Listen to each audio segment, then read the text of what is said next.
ऐसा क्या हुआ कि मेरे दोस्त का नारियल ख़राब निकला फिर भी वो हंस रहा है। तो स्वागत है आपका मेरे नए व्लॉग में। तो सुबह 10 बजे घर से निकले हम गायमुख जाने के लिए और साथ में मेरे 3 दोस्त भी थे। फिर 1-1.5 घंटे का सफ़र करके हम पहुंच गए गायमुख। बाइक को पार्किंग में रखने गए थे तो देखो ये भैया कैसे खड़े हो गए पैसे देने के लिए, जैसे कि भैया को हम पैसे देने चलने वाले थे। बाइक को पार्किंग में लगा के हम निकल गए मंदिर की तरफ। फिर थोड़ी देर बाद चलते चलते हम पहुंच गए मंदिर के गेट के पास। फिर याद आया कि इन्होंने तो पूजा का सामान नहीं लिया था। ये चले गए हमें खड़ा करके सामान लेने। फिर जूते निकाल के गए हम मंदिर में। यहाँ तो इतनी भीड़ थी कि मंदिर के अंदर जाने को ही आधा घंटा लग गया हमें। फिर मंदिर से दर्शन लेके आ गए मंदिर के बाहर और करने लगे पूजा। पूजा करने के बाद इसने फोड़ा अपना नारियल तो वो खराब निकल गया। फिर ये हंसने लगा। मैंने पूछा भाई क्यों हंस रहा है, तो ये बोलने लगा अभी तो मेरे को अच्छी बीवी मिलेंगी। और ये तो बोल रहा था कि इसको एक नहीं 2 अच्छी बीवी मिलेंगी। फिर हम वहाँ से निकल गए। अभी तो हमें गायमुख की पूरी पहाड़ी घूमनी थी। फिर पहाड़ी पे कहाँ से जाना है तो ये डिस्कस करने लगे।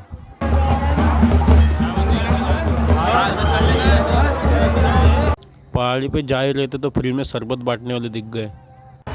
लाडले जूस पी ले।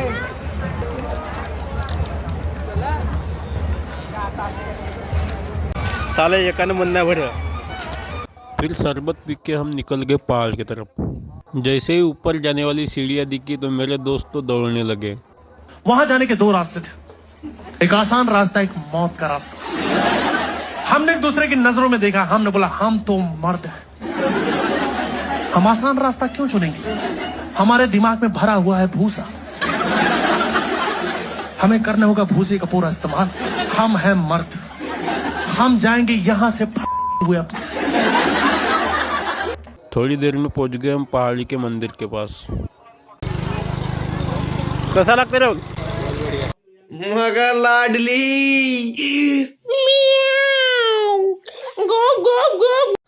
फिर उसके बाद बची थी हमारी आधे घंटे की ट्रैकिंग। फिर वहाँ पे पहुँचने के बाद मैं अपने दोस्त को बोला कि भाई कुछ 2 शब्द बोल दे।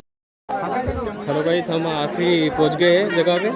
तो फाइनली गाइस हम आ चुके हैं पार्वती के व्यूअर पे।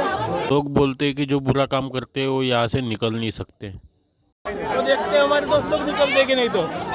यहाँ पे तो इतनी गर्दी थी कि पैर रखने को जगह नहीं थी। फिर 10-15 मिनट बाद हमें अंदर जाने को मिला।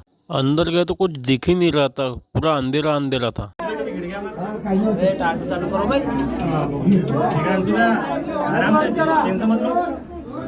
लाइट में रहो।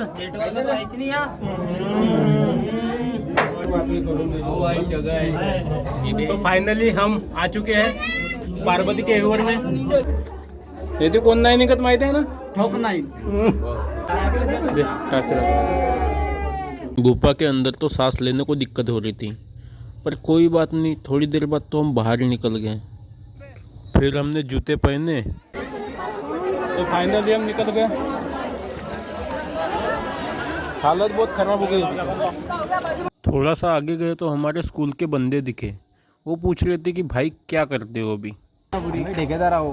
अच्छा, तो हमने उन्हें बताया कि हम तो ठेकेदार बन गए। फिर थोड़ा आगे जाके पानी की बोतल ली और पानी पी के हम निकल गए। बस थोड़ा सा ही आगे गए थे तो अपने दोस्त लोग मिल गए। और भाऊ उनसे थोड़ी देर बात करके हम वहाँ से निकल गए। आगे जाके हमारे गांव वाले दोस्त मिले। वो बोल रहे थे कि अपने गांव का डेरा आया है तो खाना खा के जाना। उनका भी खाना होने को था तो हम भी उनके साथ चले गए, क्योंकि हमें रास्ता भी नहीं पता थी कि उनका डेरा किधर है। फाइनली हम पहुंच गए। फिर वहाँ पहुंच के हाथ धोए और बैठ गए खाना खाने, क्योंकि बहुत ज़ोर से भूख लगी थी। फिर जूते पहन के निकल ही रहे थे तो अपने छोटे भाई दिख गए। फिर उनसे थोड़ा बात करके हम निकल गए। बाइक के पास आके देखा तो बाइक पे तो पूरा धूल चढ़ा हुआ था। फिर बाइक को लगाई चाबी और हम निकल गए घर के तरफ, क्योंकि सुबह से आए थे और बहुत देर भी हो गई थी। फिर 1.5 घंटा बाइक चला के हम पहुंच गए गांव में और इसको छोड़ दिया इसके घर। और थोड़ी देर बाद मैं भी अपने घर पहुंच गया। तो यहीं पे ख़त्म होता है आज का हमारा ब्लॉग। फॉलो करने के लिए बोलूँगा दोस्तों, मिलते हैं नए वीडियो में। धन्यवाद।